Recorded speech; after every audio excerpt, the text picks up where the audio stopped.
ಎಲ್ಲಾ ಹಾನಿಯಿಂದ ಕೂದಲನ್ನು ರಕ್ಷಿಸುತ್ತೆ. ಬರೀ Amrit noni reach root premium hair oil. ಇನ್ನು ಈ ಪೆನ್ ಡ್ರೈವ್ ಕೇಸ್ ವಿಚಾರಕ್ಕೆ ಸಂಬಂಧಪಟ್ಟಂತೆ ಪ್ರಜ್ವಲ್ ರೇವಣ್ಣ ಅವರು ನಾಪತ್ತೆಯಾಗಿದ್ದಾರೆ, ಫಾರಿನ್ ಅಲ್ಲಿದ್ದಾರೆ. ಅವರ ಪತ್ತೆಗೆ ತನಿಖೆಯನ್ನ ಚುರುಕುಗೊಳಿಸಲಾಗಿದೆ. ಆದರೆ ಇಲ್ಲಿ ಪ್ರಜ್ವಲ್ ಪತ್ತೆಗೆ ಅಧಿಕಾರಿಗಳು ವಿದೇಶಕ್ಕೆ ತೆರಳುವ ವಿಚಾರಕ್ಕೆ ಸಂಬಂಧಪಟ್ಟಂತೆ ಬೆಂಗಳೂರಿನಲ್ಲಿ ಗೃಹ ಸಚಿವ ಡಾಕ್ಟರ್ ಜಿ ಪರಮೇಶ್ವರ್ ರಿಯಾಕ್ಷನ್ ಕೊಟ್ಟಿದ್ದಾರೆ.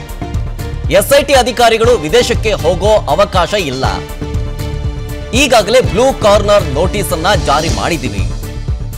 ಇಂಟರ್ಪೋಲ್ನವರು ಎಸ್ಐಟಿಗೆ ಮಾಹಿತಿಯನ್ನ ಕೊಡ್ತಾರೆ ಅವರ ಚಲನವಲನದ ಬಗ್ಗೆ. ಬ್ಲೂ ಕಾರ್ನರ್ ನೋಟಿಸ್ ಅಂದ್ರೇನೆ ಅದು ಚಲನವಲನದ ಬಗ್ಗೆ ಮಾಹಿತಿಯನ್ನ ಕೊಡೋದು. ಇದ್ರ ಬಗ್ಗೆ ಮಾಹಿತಿಯನ್ನ ಕೊಡ್ತಾರೆ ಅವರು. ಯಾವ ದೇಶದಲ್ಲಿ ಅವರು ಪತ್ತೆ ಆಗ್ತಾರೆ ಅಂತ ಹೇಳಿ ತಿಳಿಸ್ತಾರೆ. ಅದಾದ್ಮೇಲೆ ನಮ್ಮ ಏಜೆನ್ಸಿಗಳು ಮಾಹಿತಿ ಗೊತ್ತಾಗುತ್ತೆ ಅಂತ ಹೇಳಿ ಡಾಕ್ಟರ್ ಜಿ ಪರಮೇಶ್ವರ್ ರಿಯಾಕ್ಷನ್ ಕೊಟ್ಟಿದ್ದಾರೆ. ಸಿಬಿಐ ಅಧಿಕಾರಿಗಳಿಗೆ ಮೊದಲು ಎಲ್ಲ ಮಾಹಿತಿ ಗೊತ್ತಾಗುತ್ತೆ, ಅದಾದ್ಮೇಲೆ ಸಿಬಿಐ ಮೂಲಕ ನಮ್ಗೆ ಮಾಹಿತಿ ಗೊತ್ತಾಗುತ್ತೆ ಅಂತ ಹೇಳಿದ್ದಾರೆ. ಅವರು ಒಬ್ಬ ರಾಜ್ಯದ ಮುಖ್ಯಮಂತ್ರಿ ಆಗಿದ್ದಂಥವ್ರು ಬಹಳ ಗಂಭೀರವಾಗಿ ಅವರು ಈ ವಿಷಯವನ್ನು ತಗೊಂಡಿದ್ದಾರೆ ಅಂತ ಹೇಳಿ ನನಗನ್ಸುತ್ತೆ. ಮುಂದೆ ಯಾವುದೇ ಹೇಳಿಕೆಗಳನ್ನು ಕೊಡುವಾಗ ಮತ್ತೆ ವಿಚಾರಗಳನ್ನ ಸಾರ್ವಜನಿಕ ವಲಯದಲ್ಲಿ ಹಂಚಿಕೊಳ್ಳುವಾಗ ಬಹಳ ಎಚ್ಚರಿಕೆಯಿಂದ ಇರಬೇಕಾಗ್ತದೆ ಅನ್ನೋದು ಎಲ್ಲರಿಗೂ ಹೇಳುವಂಥದ್ದು. ಇಲ್ಲ, ಆ ರೀತಿ ಅದಕ್ಕೆ ಅವಕಾಶ ಇಲ್ಲ. ಬ್ಲೂ ಕಾರ್ನರ್ ನೋಟಿಸ್ ಏನು ಇಶ್ಯೂ ಮಾಡಿದ್ದೀವಿ, ಇಂಟರ್ನ್ಯಾಷನಲ್ ಪೊಲೀಸ್ ಇಂಟರ್ಪೋಲ್ನವರು ಅವರಿಗೆ ಅವರು ಇನ್ಫಾರ್ಮೇಶನ್ ಕೊಡ್ತಾರೆ.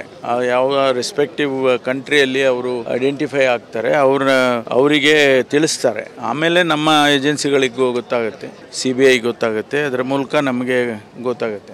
ಇನ್ವೆಸ್ಟಿಗೇಷನ್ ನಡೆಯುವ ಸಂದರ್ಭದಲ್ಲಿ ನಾವು ಯಾವುದೇ ವಿಚಾರಗಳನ್ನ ಸಾರ್ವಜನಿಕ ವಲಯಕ್ಕೆ ಹೇಳೋಕ್ಕಾಗೋದಿಲ್ಲ. ಅದರಿಂದ ಇನ್ವೆಸ್ಟಿಗೇಷನ್ ನಡೀತಾ ಇದೆ. Not to affect the investigation, we don't want to share any informations. ಪ್ರತಿಯೊಂದು ಸಾರ್ವಜನಿಕ ಹೇಳಿಕೆಗಳಿಗೂ ಕೂಡ ನಾವು ಯಾರು ಉತ್ತರ ಕೊಡೋಕ್ಕಾಗೋದಿಲ್ಲ. ಇದು ಬಹಳ ಗಂಭೀರವಾಗಿರ್ತಕ್ಕಂಥ ಪ್ರಕರಣ ಆಗಿರೋದ್ರಿಂದ ಇದರ ಇನ್ವೆಸ್ಟಿಗೇಷನ್ ಆಗೋವರೆಗೂ ಕೂಡ ಯಾವುದೇ ಮಾಹಿತಿಗಳನ್ನ ನಾವು ಸಾರ್ವಜನಿಕ ವಲಯಕ್ಕೆ ತಿಳಿಸೋಕ್ಕಾಗೋದಿಲ್ಲ. ಮತ್ತು ಹೇಳಿಕೆಗಳನ್ನ ಆದಷ್ಟು ನನ್ನ ಮನವಿ ಏನು ಅಂತ ಹೇಳಿದ್ರೆ ಸಾರ್ವಜನಿಕರಿಗೆ ಅಥವಾ ನಮ್ಮ ನಾಯಕರುಗಳಿಗೆ ಹೇಳಿಕೆಗಳನ್ನು ಕೊಡುವಾಗ ಸ್ವಲ್ಪ ಎಚ್ಚರಿಕೆಯಿಂದ ಕೊಡಬೇಕು. ಇಲ್ಲ ಅಂತಂದರೆ ಅವರನ್ನು ಕೂಡ ಕರೆದು ಇನ್ವೆಸ್ಟಿಗೇಷನ್ಗೆ ನಾವು ಅವ್ರು ಏನು ಹೇಳ್ತಾರೆ ಅವರನ್ನು ಕೂಡ ನಾವು 41A ಪ್ರಕಾರ ಅವ್ರನ್ನು ಕೂಡ ಕರಿಬೇಕಾಗ್ತದೆ. ಇನ್ನು ಈ ಪೆನ್ ಡ್ರೈವ್ ಕೇಸ್ ವಿಚಾರಕ್ಕೆ ಸಂಬಂಧಪಟ್ಟಂತೆ ಪ್ರಜ್ವಲ್ ರೇವಣ್ಣ ಅವರು ನಾಪತ್ತೆಯಾಗಿದ್ದಾರೆ, ಫಾರಿನ್ ಅಲ್ಲಿದ್ದಾರೆ. ಅವರ ಪತ್ತೆಗೆ ತನಿಖೆಯನ್ನ ಚುರುಕುಗೊಳಿಸಲಾಗಿದೆ. ಆದರೆ ಇಲ್ಲಿ ಪ್ರಜ್ವಲ್ ಪತ್ತೆಗೆ ಅಧಿಕಾರಿಗಳು ವಿದೇಶಕ್ಕೆ ತೆರಳುವ ವಿಚಾರಕ್ಕೆ ಸಂಬಂಧಪಟ್ಟಂತೆ ಬೆಂಗಳೂರಿನಲ್ಲಿ ಗೃಹ ಸಚಿವ ಡಾಕ್ಟರ್ ಜಿ ಪರಮೇಶ್ವರ್ ರಿಯಾಕ್ಷನ್ ಕೊಟ್ಟಿದ್ದಾರೆ. ಎಸ್ಐಟಿ ಅಧಿಕಾರಿಗಳು ವಿದೇಶಕ್ಕೆ ಹೋಗೋ ಅವಕಾಶ ಇಲ್ಲ, ಈಗಾಗಲೇ ಬ್ಲೂ ಕಾರ್ನರ್ ನೋಟಿಸ್ ಅನ್ನ ಜಾರಿ ಮಾಡಿದ್ದೀವಿ. ಇಂಟರ್ಪೋಲ್ನವರು ಎಸ್ಐಟಿಗೆ ಮಾಹಿತಿಯನ್ನ ಕೊಡ್ತಾರೆ ಅವರ ಚಲನವಲನದ ಬಗ್ಗೆ. ಬ್ಲೂ ಕಾರ್ನರ್ ನೋಟಿಸ್ ಅಂದ್ರೇನೆ ಅದು ಚಲನವಲನದ ಬಗ್ಗೆ ಮಾಹಿತಿಯನ್ನ ಕೊಡೋದು. ಇದ್ರ ಬಗ್ಗೆ ಮಾಹಿತಿಯನ್ನ ಕೊಡ್ತಾರೆ ಅವರು. ಯಾವ ದೇಶದಲ್ಲಿ ಅವರು ಪತ್ತೆ ಆಗ್ತಾರೆ ಅಂತ ಹೇಳಿ ತಿಳಿಸ್ತಾರೆ.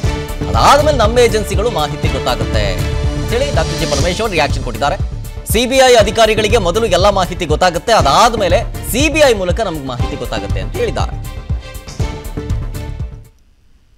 ಅವರು ಒಬ್ಬ ರಾಜ್ಯದ ಮುಖ್ಯಮಂತ್ರಿ ಆಗಿದ್ದಂಥವ್ರು ಬಹಳ ಗಂಭೀರವಾಗಿ ಅವರು ಈ ವಿಷಯವನ್ನು ತಗೊಂಡಿದ್ದಾರೆ ಅಂತ ಹೇಳಿ ನನಗನ್ಸುತ್ತೆ. ಮುಂದೆ ಯಾವುದೇ ಹೇಳಿಕೆಗಳನ್ನು ಕೊಡುವಾಗ ಮತ್ತೆ ವಿಚಾರಗಳನ್ನ ಸಾರ್ವಜನಿಕ ವಲಯದಲ್ಲಿ ಹಂಚಿಕೊಳ್ಳುವಾಗ ಬಹಳ ಎಚ್ಚರಿಕೆಯಿಂದ ಇರಬೇಕಾಗ್ತದೆ ಅನ್ನೋದು ಎಲ್ಲರಿಗೂ ಹೇಳುವಂಥದ್ದು.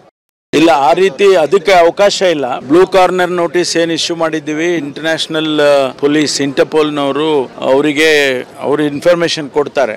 ಯಾವ ರೆಸ್ಪೆಕ್ಟಿವ್ ಕಂಟ್ರಿಯಲ್ಲಿ ಅವರು ಐಡೆಂಟಿಫೈ ಆಗ್ತಾರೆ, ಅವರಿಗೆ ತಿಳಿಸ್ತಾರೆ. ಆಮೇಲೆ ನಮ್ಮ ಏಜೆನ್ಸಿಗಳಿಗೂ ಗೊತ್ತಾಗುತ್ತೆ, CBI ಗೊತ್ತಾಗುತ್ತೆ, ಅದರ ಮೂಲಕ ನಮಗೆ ಗೊತ್ತಾಗುತ್ತೆ.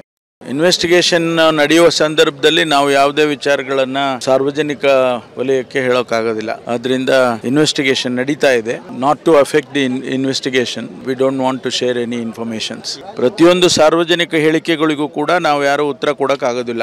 ಇದು ಬಹಳ ಗಂಭೀರವಾಗಿರ್ತಕ್ಕಂಥ ಪ್ರಕರಣ ಆಗಿರೋದ್ರಿಂದ ಇದರ ಇನ್ವೆಸ್ಟಿಗೇಷನ್ ಆಗೋವರೆಗೂ ಕೂಡ ಯಾವುದೇ ಮಾಹಿತಿಗಳನ್ನ ನಾವು ಸಾರ್ವಜನಿಕ ವಲಯಕ್ಕೆ ತಿಳಿಸೋಕ್ಕಾಗೋದಿಲ್ಲ. ಮತ್ತು ಹೇಳಿಕೆಗಳನ್ನ ಆದಷ್ಟು ನನ್ನ ಮನವಿ ಏನು ಅಂತ ಹೇಳಿದ್ರೆ ಸಾರ್ವಜನಿಕರಿಗೆ ಅಥವಾ ನಮ್ಮ ನಾಯಕರುಗಳಿಗೆ ಹೇಳಿಕೆಗಳನ್ನು ಕೊಡುವಾಗ ಸ್ವಲ್ಪ ಎಚ್ಚರಿಕೆಯಿಂದ ಕೊಡಬೇಕು. ಇಲ್ಲ ಅಂತಂದರೆ ಅವರನ್ನು ಕೂಡ ಕರೆದು ಇನ್ವೆಸ್ಟಿಗೇಷನ್ಗೆ ನಾವು ಅವ್ರು ಏನು ಹೇಳ್ತಾರೆ ಅವರನ್ನು ಕೂಡ ನಾವು 41A ಪ್ರಕಾರ ಅವ್ರನ್ನು ಕೂಡ ಕರಿಬೇಕಾಗ್ತದೆ.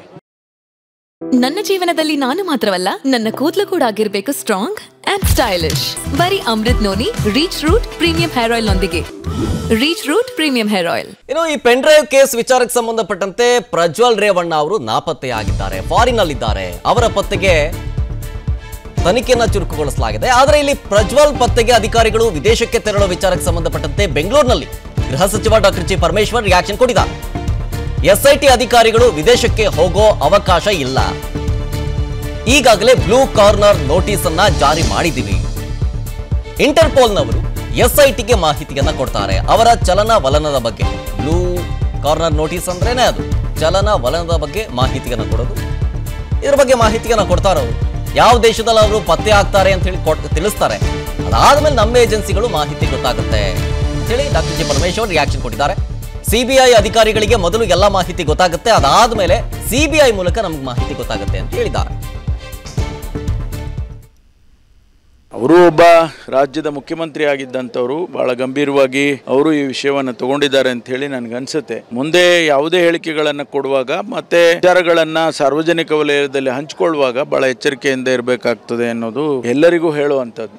ಇಲ್ಲ, ಆ ರೀತಿ ಅದಕ್ಕೆ ಅವಕಾಶ ಇಲ್ಲ. ಬ್ಲೂ ಕಾರ್ನರ್ ನೋಟಿಸ್ ಏನು ಇಶ್ಯೂ ಮಾಡಿದ್ದೀವಿ, ಇಂಟರ್ನ್ಯಾಷನಲ್ ಪೊಲೀಸ್ ಇಂಟರ್ಪೋಲ್ನವರು ಅವರಿಗೆ ಅವರು ಇನ್ಫಾರ್ಮೇಶನ್ ಕೊಡ್ತಾರೆ. ಯಾವ ರೆಸ್ಪೆಕ್ಟಿವ್ ಕಂಟ್ರಿಯಲ್ಲಿ ಅವರು ಐಡೆಂಟಿಫೈ ಆಗ್ತಾರೆ, ಅವರಿಗೆ ತಿಳಿಸ್ತಾರೆ. ಆಮೇಲೆ ನಮ್ಮ ಏಜೆನ್ಸಿಗಳಿಗೂ ಗೊತ್ತಾಗುತ್ತೆ, CBI ಗೊತ್ತಾಗುತ್ತೆ, ಅದರ ಮೂಲಕ ನಮಗೆ ಗೊತ್ತಾಗುತ್ತೆ. ಇನ್ವೆಸ್ಟಿಗೇಷನ್ ನಡೆಯುವ ಸಂದರ್ಭದಲ್ಲಿ ನಾವು ಯಾವುದೇ ವಿಚಾರಗಳನ್ನ ಸಾರ್ವಜನಿಕ ವಲಯಕ್ಕೆ ಹೇಳೋಕ್ಕಾಗೋದಿಲ್ಲ. ಅದರಿಂದ ಇನ್ವೆಸ್ಟಿಗೇಷನ್ ನಡೀತಾ ಇದೆ. Not to affect the investigation, we don't want to share any informations. ಪ್ರತಿಯೊಂದು ಸಾರ್ವಜನಿಕ ಹೇಳಿಕೆಗಳಿಗೂ ಕೂಡ ನಾವು ಯಾರು ಉತ್ತರ ಕೊಡೋಕ್ಕಾಗೋದಿಲ್ಲ. ಇದು ಬಹಳ ಗಂಭೀರವಾಗಿರ್ತಕ್ಕಂಥ ಪ್ರಕರಣ ಆಗಿರೋದ್ರಿಂದ ಇದರ ಇನ್ವೆಸ್ಟಿಗೇಷನ್ ಆಗೋವರೆಗೂ ಕೂಡ ಯಾವುದೇ ಮಾಹಿತಿಗಳನ್ನ ನಾವು ಸಾರ್ವಜನಿಕ ವಲಯಕ್ಕೆ ತಿಳಿಸಕ್ಕಾಗೋದಿಲ್ಲ. ಮತ್ತು ಹೇಳಿಕೆಗಳನ್ನ ಆದಷ್ಟು ನನ್ನ ಮನವಿ ಏನು ಅಂತ ಹೇಳಿದ್ರೆ, ಸಾರ್ವಜನಿಕರಿಗೆ ಅಥವಾ ನಮ್ಮ ನಾಯಕರುಗಳಿಗೆ ಹೇಳಿಕೆಗಳನ್ನು ಕೊಡುವಾಗ ಸ್ವಲ್ಪ ಎಚ್ಚರಿಕೆಯಿಂದ ಕೊಡಬೇಕು. ಇಲ್ಲ ಅಂತಂದರೆ ಅವರನ್ನು ಕೂಡ ಕರೆದು ಇನ್ವೆಸ್ಟಿಗೇಷನ್ಗೆ ನಾವು ಅವ್ರು ಏನು ಹೇಳ್ತಾರೆ ಅವರನ್ನು ಕೂಡ ನಾವು 41A ಪ್ರಕಾರ ಅವ್ರನ್ನು ಕೂಡ ಕರಿಬೇಕಾಗ್ತದೆ. ಅನುಕ್ಷಣದ ಸುದ್ದಿಗಳಿಗಾಗಿ ವಿಸ್ತಾರ ನ್ಯೂಸ್ ಯೂಟ್ಯೂಬ್ ಚಾನೆಲ್ ಸಬ್ಸ್ಕ್ರೈಬ್ ಮಾಡಿ. ಹೊಸ ಸುದ್ದಿಗಳ ನೋಟಿಫಿಕೇಶನ್ಗಾಗಿ ಬೆಲ್ ಐಕಾನ್ ಕ್ಲಿಕ್ ಮಾಡಿ. ಲೇಟೆಸ್ಟ್ ಅಪ್ಡೇಟ್ಸ್ಗಾಗಿ www.vistaranews.com ವೆಬ್ಸೈಟ್ಗೆ ವಿಸಿಟ್ ಮಾಡಿ. ಅಂಗೈಯಲ್ಲೇ ಜಗತ್ತಿನ ಸುದ್ದಿ ತಿಳಿಯಲು ವಿಸ್ತಾರ ನ್ಯೂಸ್ ಕನ್ನಡ ಆಪ್ ಡೌನ್ಲೋಡ್ ಮಾಡಿ.